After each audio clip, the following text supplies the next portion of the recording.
It's New Orleans in 2015, and it's the 150th anniversary of the end of the Civil War.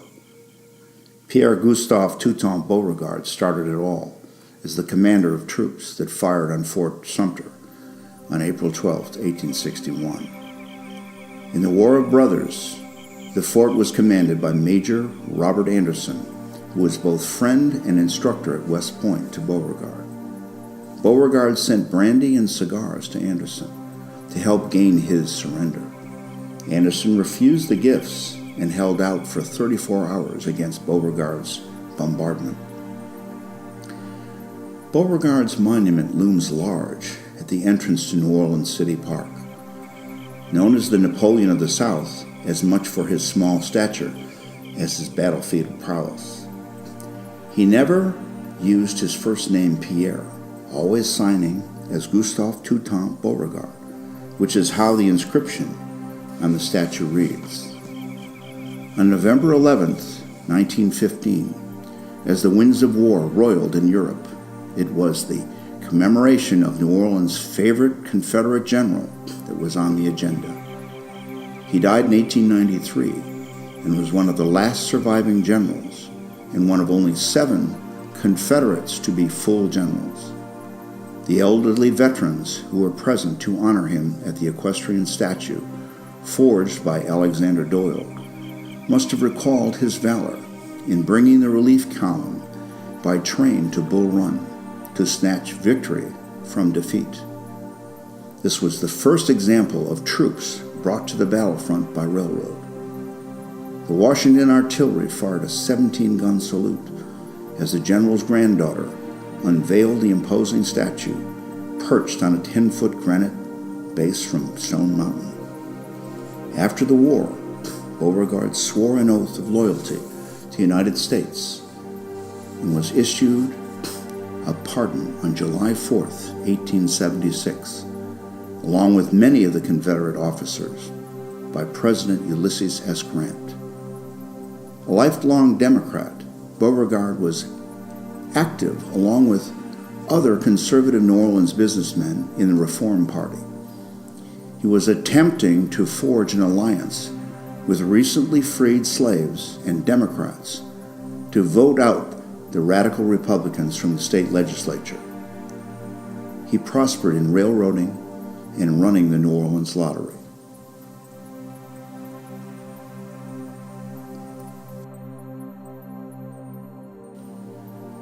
Jefferson Davis was born in Kentucky and moved to Mississippi as a child and grew up there on Rosemont Plantation as the youngest of 10 children. His father died when he was 16, and he deferred to her much older brother, Joseph. When he graduated in 1828, he was assigned to Fort Crawford in Wisconsin. He served several terms as a congressman from Mississippi, but resigned from Congress to enlist in 1846 in the Mexican War, accepting a command under his former father-in-law, now General Zachary Taylor.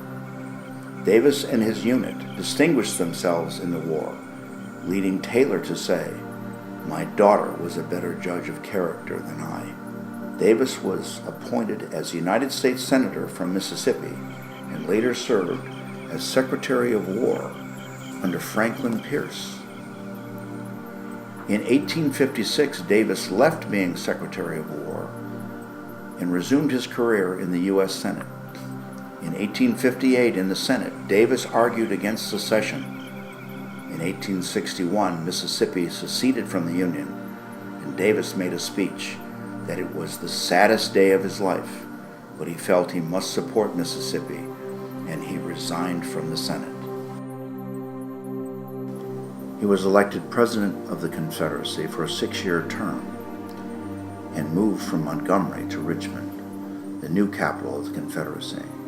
He attempted to arrange a peace conference to avoid war, but President Lincoln refused to receive him.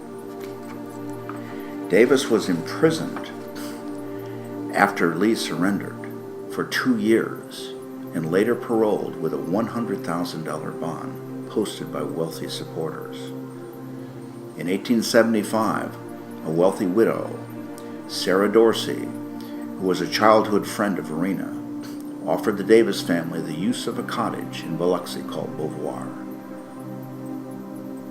Davis died of acute bronchitis while visiting a friend in New Orleans, and his final resting place is the Hollywood Cemetery in Richmond, Virginia.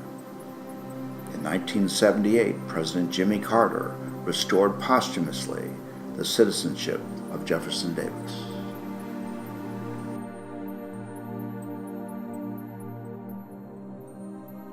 Robert Edward Lee was offered the command of all federal forces by President Abraham Lincoln as the Civil War approached.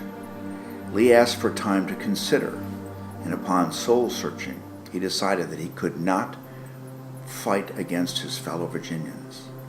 He stands today atop a beautiful Doric column, in full uniform, with his sword at his side.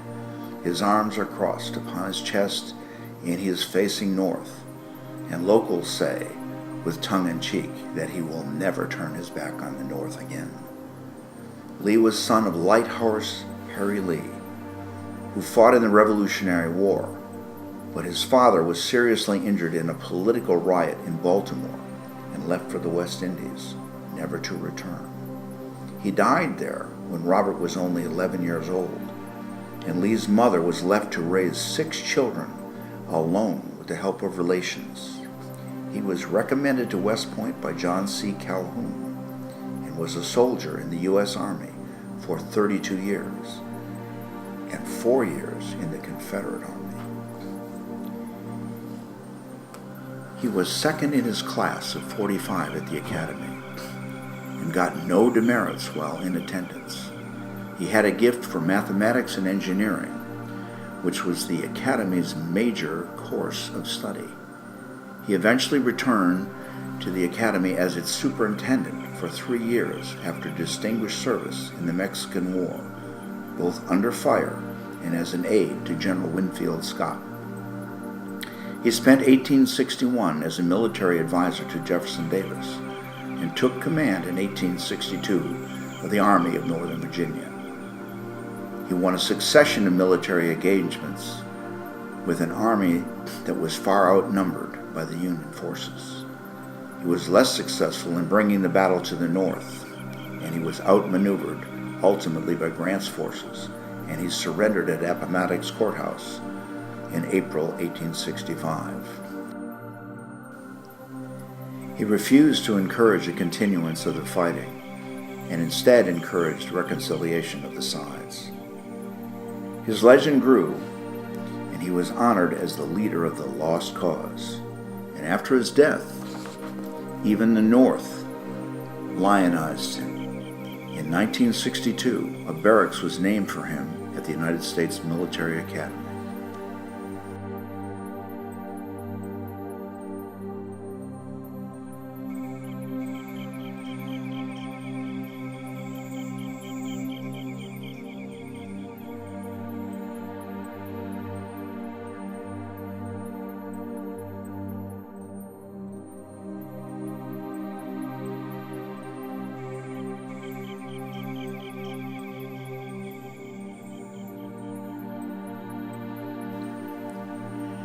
The Liberty Place Monument honors the Battle of Liberty Place, September 14, 1874, in which 5,000 members of the Crescent City White League, who were an adjunct of the Democratic Party, made up largely of Confederate veterans, fought against the Metropolitan Police and the state militia.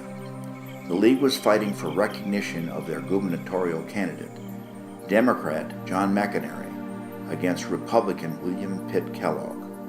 The League held sway over City Hall for 3 days until federal forces arrived and negotiated a surrender and an amnesty for the insurgents.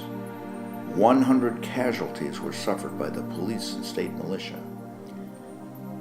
The League was fighting for recognition of their gubernatorial candidate, Democrat John McEnery, and Republican William Pitt Kellogg. The League held sway over City Hall for 3 days until federal forces arrived and negotiated a surrender and the amnesty for the insurgents. 100 casualties were suffered by the police and the state militia. This was principally a struggle between Confederate Democrats and radical Reconstruction Republicans. In the view of the White League, it was the citizens of New Orleans trying to oust the carpetbaggers and scallywags. The Republican view was that the White League was using intimidation and threats to depress the black vote. In 1891, the Democratic legislature passed laws that disenfranchised most blacks and erected the monument to commemorate the uprising. And the monument was prominently placed in the neutral ground at the foot of Canal Street. In 1932, inscriptions were added to the monument which attested to the battle's role in establishing white supremacy.